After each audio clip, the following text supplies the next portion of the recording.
All right, so welcome back to the channel. Today's going to be a different type of video because if you've noticed lately, I've been spending a lot of time driving and sitting in a lot of Land Rovers. So that may be a clue as to the direction that I'm going in regards to thinking about my next vehicle. I've sat in the new Range Rover and it is fantastic. It is such an amazing vehicle that has a lot of presence. It has a lot of authority. You sit high up. Recently, I also got to visit Florida. I got to visit my parents all the way down in Miami, and I got to drive their old school Land Rover Discovery. I think I have the perfect solution. An INEOS Grenadier.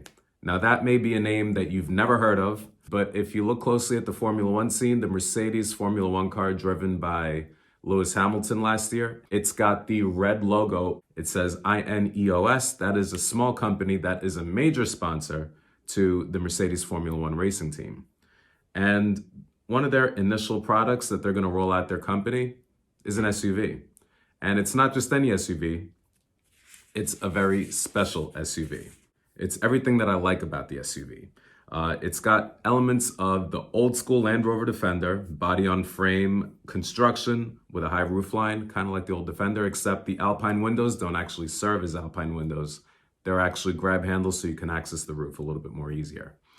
It's got G-Wagon design cues, and that's evident because it's in relation to Mercedes, because the Magna Steyr plant, which produced the G-Wagon from 1979 to the present, that's where they build the G-Wagon. So having that connection is definitely going to be like, hey, we know how to build SUVs. We know how to build these things really well. We have a high standard for construction. We're going to build the best vehicle possible. So that's where that comes from.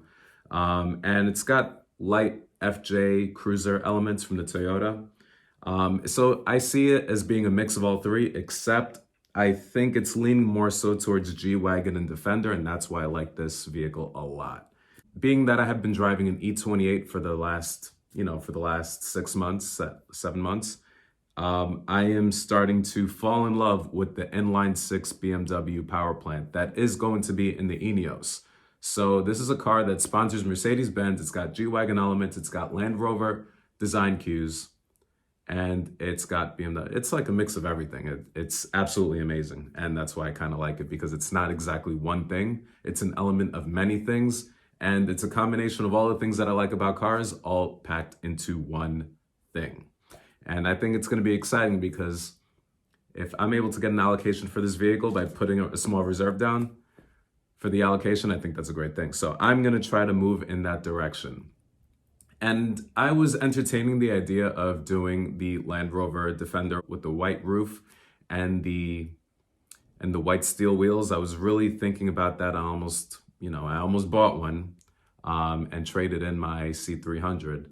But then I was not ready, and I was like, oh, I don't know. I don't know. Let me see what my friends who own them, let's see what their long-term ownership experiences have been.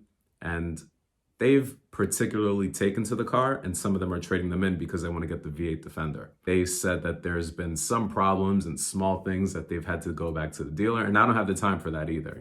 I want a car that's always going to work. Not to say that the Land Rover doesn't work, but I've also experienced when Land Rovers don't work. So I'm still thinking about a two-door Defender, but it doesn't hurt me just getting an allocation for this INEOS Grenadier. And what I'm going to do today is I am going to secure my allocation here on my MacBook Pro. And once you hear, it's quite interesting how to configure a vehicle. That's incredible. I mean, car configurators were not this elaborate when my parents purchased their Land Rover Discovery. And this is what I love about it. The BMW powertrain. I would select differential locks front and rear. I would get this solid ice blue. The dark blue does look pretty good because it would match my Porsche 911 perfectly. Let me just see what it looks like. Actually, that is quite attractive. Let me go with this one because this was my inclination from the beginning. I'll keep it no contrast. Actually, I have to go with the white roof because that's always been like the Land Rover nostalgia. This is why Land Rover is suing INEOS, and they're trying to do a cease and desist with production, but I mean, it's amazing still. You stop producing something, other people are going to produce it too. So that's what you got. Yeah, that's what you have to look at. I would do the off-road tires, BF Goodrich all-terrain, amazing tire. Oh, I see. This is the gull wing window. I actually don't need a gullwing window, so I'm not going to select that. I could do a raised air intake. This is basically a snorkel, I'm assuming. Let's get a closer look. Yep, this is a snorkel. I don't need a snorkel. That's always an add-on that you could bring that in later. I mean, this does look pretty amazing. From the exterior, this is quite the attractive vehicle. Everything I imagine in the ultimate SUV.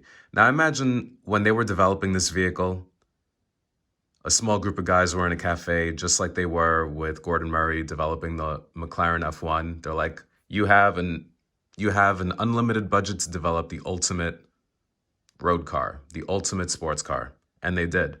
And I feel like the people who were developing this vehicle were thinking along the same mindset. How can we take the best elements of every SUV that's ever been created and merge it all into one? Defender, G-Wagon, FJ Cruiser. Let's all just, and then put in the best possible engine, because this does have a BMW engine, just like the McLaren F1. And I love the presence of buttons. I mean, I'm tired of excessive screens. I've said that in many videos, and people have criticized me like, oh, you have to move on with the times. I like screens to be functional. Like, it's very little here because a screen is gonna interrupt with the visibility factor. It doesn't overwhelm you, because driving is supposed to be about the experience, not about anything else. I like the fact that there's cloth seats. Only 2 options, that's it. This is great. And knowing myself, I'll opt for the utility trim. I like this waterproof flooring. I don't need carpets, not necessary. I'll stick with the black on black theme.